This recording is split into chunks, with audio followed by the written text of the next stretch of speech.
ठीक है, तो अब हम लोग नया चैप्टर स्टार्ट करते हैं। कौन सा? रिप्रोडक्शन इन फ्लावरिंग प्लांट, जो आपने शायद क्लास 12th में फुल एनर्जी के साथ सबसे अच्छा चैप्टर वही पढ़ा था, हैं? लेट्स सी आपको कितना आता है।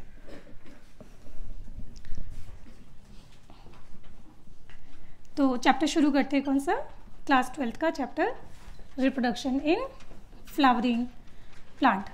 और नीट एग्ज़ाम के अंदर इस चैप्टर से 2 क्वेश्चन 101% फिक्स होते हैं, कभी कभी शायद 3 भी आ सकते हैं, बट 2 क्वेश्चन इसमें से पक्का मिलेंगे ही मिलेंगे आपको। कभी कभी क्वेश्चन 3 भी बनते हैं, तो आप इमेजिन कर सकते हो कि चैप्टर कितने इंपॉर्टेंट है ना। By the way NEET exam के लिए तो सारे इंपॉर्टेंट है, क्योंकि ऐसा कोई चैप्टर छूटता ही नहीं जहाँ से क्वेश्चन नहीं आते। ठीक है, तो अब मुझे बताओ हेडिंग क्या लिखा हमने? रिप्रोडक्शन। तो ये रिप्रोडक्शन आप नहीं, रिप्रोडक्शन पूरा होता है सेक्सुअल रिप्रोडक्शन। कौन सा? तो हम लोग यहाँ पे ए सेक्सुअल रिप्रोडक्शन के बारे में बात नहीं करेंगे। वेजिटेटिव प्रोपगेशन आपको नहीं पढ़ना है, सिर्फ क्या पढ़ना है? Sexual reproduction. और आगे क्या लिखा है? Flowering plant. ये फ्लावरिंग प्लांट कौन होता है? तो आप लोग जानते हो, एंजियोस्पर्म। और एंजियोस्पर्म कितने टाइप के होते हैं? एंजियोस्पर्म 2 टाइप के होते हैं, एक होता है मोनोकॉट और एक डाइकॉट। तो इस चैप्टर में हम किसके बारे में पढ़ेंगे? मोनोकॉट के बारे में कि डाइकॉट के बारे में? दोनों के बारे में बेटा। हाँ, ज़्यादातर हम लोग चीज़ें जो है वो डाइकॉट के बारे में बात करेंगे, और कम चीज़ें हम लोग मोनोकॉट के बारे में पढ़ेंगे, पर पढ़ेंगे हम दोनों के लिए, क्योंकि चैप्टर का नाम सेक्सुअल प्रोडक्शन इन डाइकॉट थोड़ी लिखा है, एंजियोस्पर्म लिखा है। और एंजियोस्पर्म तो डाइकॉट और मोनोकॉट ऑफ कोर्स दोनों होते हैं, है ना। अब आपने हेडिंग लिखा है सेक्सुअल रिप्रोडक्शन, है ना। तो प्लांट के अंदर, एंजियोस्पर्म के अंदर उसका सेक्सुअल स्ट्रक्चर क्या होता है, या उसका रिप्रोडक्टिव पार्ट क्या होता है प्लांट का? उसका रिप्रोडक्टिव स्ट्रक्चर बोल दो, या रिप्रोडक्टिव पार्ट बोल दीजिए इसको। कौन होता है? ऑब्वियसली जैसे हमारे अंदर हम लोग बोलते हैं कि हम वेज, है ना, सोमेटिक फेज खत्म, जुवेनाइल फेज खत्म होने के बाद रिप्रोडक्टिव फेज में एंटर होते हैं। तो प्लांट का कैसे पता करोगे? तो प्लांट के अंदर जब फ्लावरिंग होना शुरू हो जाती है तो हम लोग बोलेंगे प्लांट का अब वेजिटेटिव फेज खत्म हो गया, नाउ प्लांट जो है अपने अब रिप्रोडक्टिव फेज में, या फिर हम बोलेंगे एडल्ट फेज में एंटर हो गया है।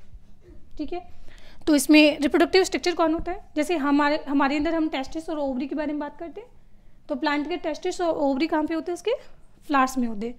तो किसी को फ्लावर देना अच्छी बात है कि खराब बात है? आप प्लांट्स के गॉनेट्स ले जाके दे रहे हो, ठीक है। तो खैर नहीं, हम उस पॉइंट ऑफ व्यू से नहीं देते, हम सिर्फ पैटर्न्स को देखते हैं। देखने का विजन चेंज कीजिए ना। हम उसमें क्या देखते हैं? पैटर्न्स। एंड पैटर्न्स कैसे होते हैं? कलरफुल होते हैं, है ना, सुंदर दिखता है इसलिए। बाकी तो जिन्होंने बायोलॉजी पढ़ी है सिर्फ उनको ही पता है कि उसमें स्टेमन और कार्पल नाम की कोई चीज़ होती है ना। खैर, तो इसमें इसका रिप्रोडक्टिव पार्ट कौन सा होता है? फ्लावर्स होते हैं। अच्छा, अब मॉर्फोलॉजी वाले चैप्टर में आ जाते हैं। तो उसमें आपने पढ़ा होगा कि फ्लावर एक कंडेंस क्या होता है? कंडेंस शूट होता है, या फिर मॉडिफाइड स्टेम होता है, मॉडिफाइड शूट होता है। कैसे प्रूव करेंगे आप?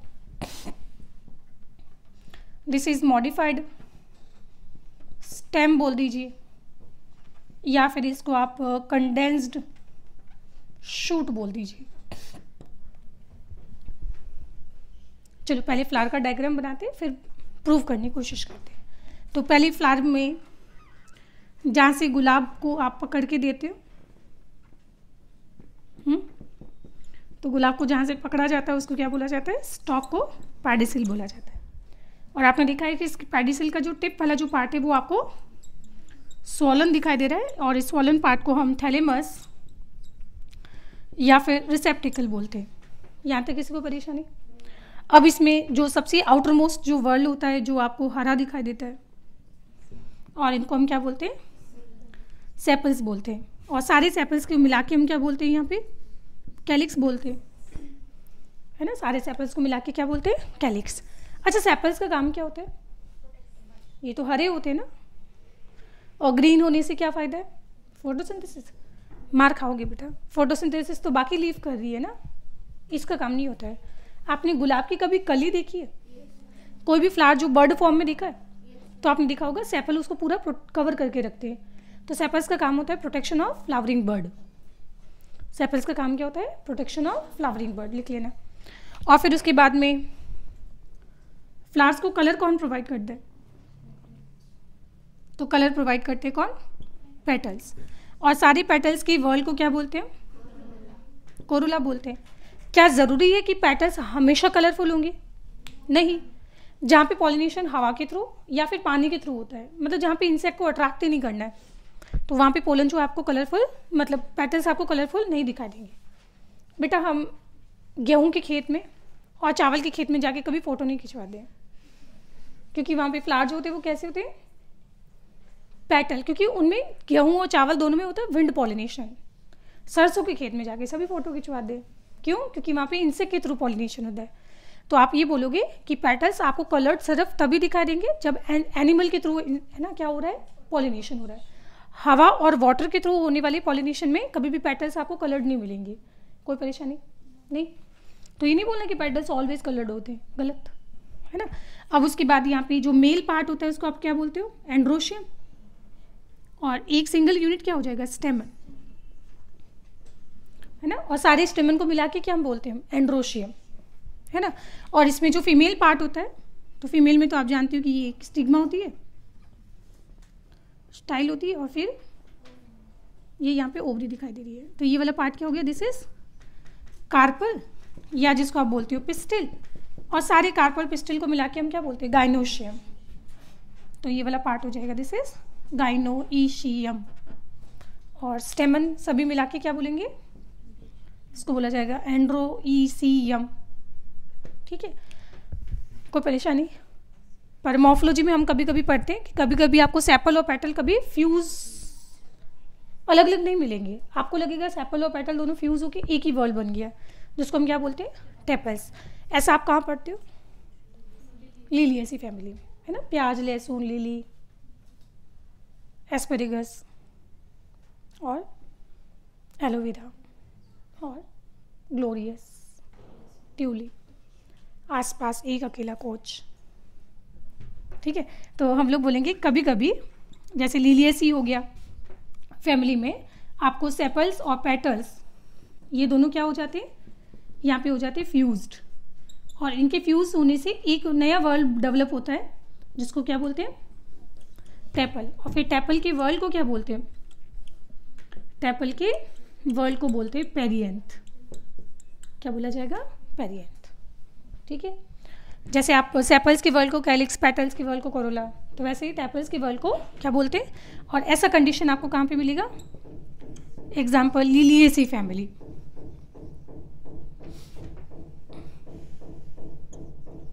लिलिएसी फैमिली में बताइए, कोई परेशानी इसमें ना हो? खत्म। और कहाँ पढ़ा है आपने लिलिएसी के अलावा? वीड फैमिली सुनिए, पोएसी फैमिली, उसमें भी ऐसा ही होता है, बस वहाँ पे फ़र्क है टेपल्स आगे जाके लॉडिक्यूल्स में कन्वर्ट हो जाते हैं। कोई बात नहीं, वो मॉर्फोलॉजी की बात है, कोई परेशानी इसमें ना। अब मुझे बताओ कि इसमें हम चैप्टर क्या पढ़ रहे हैं? रिप्रोडक्शन ना। तो क्या रिप्रोडक्शन के लिए गैमेट्स बनाना होता है? और गैमेट्स बनाना बेटा स्टेमन और कार्पल का काम है, पेटल्स और सेपल्स का नहीं है। तो क्योंकि इनका एज सच डायरेक्ट तो कोई रिप्रोडक्शन में इन्वॉल्वमेंट नहीं है, ये तो सिर्फ फ्लावर बर्ड को प्रोटेक्ट करता है, ये इंसेक्ट को बस अट्रैक्ट करता है। तो इनको क्या बोला जाएगा? इनको बोला जाएगा यहाँ पे एक्सेसरी वर्ल्ड। और ये तो जरूरी हो गए दोनों, सो इसको बोला जाएगा एसेंशियल वर्ल्ड। एसेंशियल वर्ल्ड, कोई परेशानी इसमें? तो हमें सिर्फ यही चीज़ें पढ़नी है यहाँ पे, ये चीज़ें तो हम लोग मॉर्फोलॉजी में पढ़ते हैं, है ना। अच्छा, इसमें अब हम क्या प्रूव करना चाहते थे कि फ्लावर एक मॉडिफाइड क्या होता है? शूट होता है, स्टेम होता है। क्या हो अगर इस फ्लावर के ऊपर जिब्रेलिक एसिड का स्प्रे कर दिया जाए? तो जिब्रेलिक एसिड का काम क्या होता है? इंटरनोड की लेंथ बढ़ाना। प्लांट ग्रोथ एंड डेवलपमेंट में पढ़ते हैं जिब्रेलिक जी से, जिब्रेलिक एसिड, और जी से ग्रोथ, और ग्रोथ भी कहाँ पे? इंटरनोड की बढ़ाता है। तो अब जरा आप ध्यान से देखो, तो अब आपको कंडीशन कुछ ऐसी लगेगी।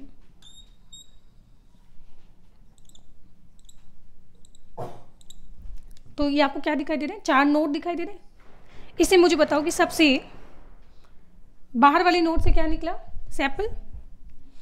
फिर ये क्या है? पेटल्स, फिर ये क्या है, एंड्रोशियम, और फिर ये क्या है,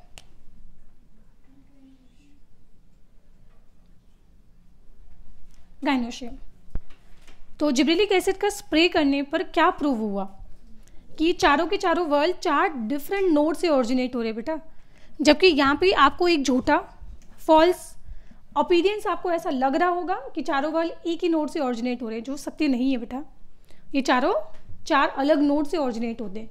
उसको प्रूव करने के लिए आप इसके ऊपर क्या कर सकते हो, जिब्रेलिक एसिड का स्प्रे कर देते हो, क्योंकि यहाँ पे होता क्या है कि इंटरनोड की लेंथ बहुत कम हो जाती है, इतनी कम कि आपको ऐसा लगेगा कि मतलब चारों नोड एक दूसरे के बहुत ज़्यादा पास में आ जाते हैं। तो आपको ऐसा फॉल्स अपीरियंस लगेगा कि बेटा उसमें क्या है कि वो चारों एक ही नोड से, गलत है ये, है ना। 4 अलग अलग वर्ड है, 4 अलग अलग नोड से ओरिजिनेट होंगे, है ना। अच्छा, इसमें इस एलोंगेटेड इंटरनोड को बोलेंगे क्या आप, इसे पूरा लिखना कि ये जो एलोंगेटेड इंटरनोड है, अच्छा ये वाला एलोंगेटेड इंटरनोड आपको कहाँ दिखाई दे रहा है, ये वाला भी इलोंगेटेड इंटरनोड हो गया, ये वाला भी इलोंगेटेड इंटरनोड हो गया, है ना। क्या मैं ऐसा बोल सकती हूँ कि इस वाले इंटरनोड के ऊपर कौन है, फीमेल है, तो दैट्स वाई इस वाले इंटरनोड को बोलते क्या, एंथोफोर। क्या बोला जाएगा, एंथोफोर। इसको बोला जाता है एंड्रोफोर,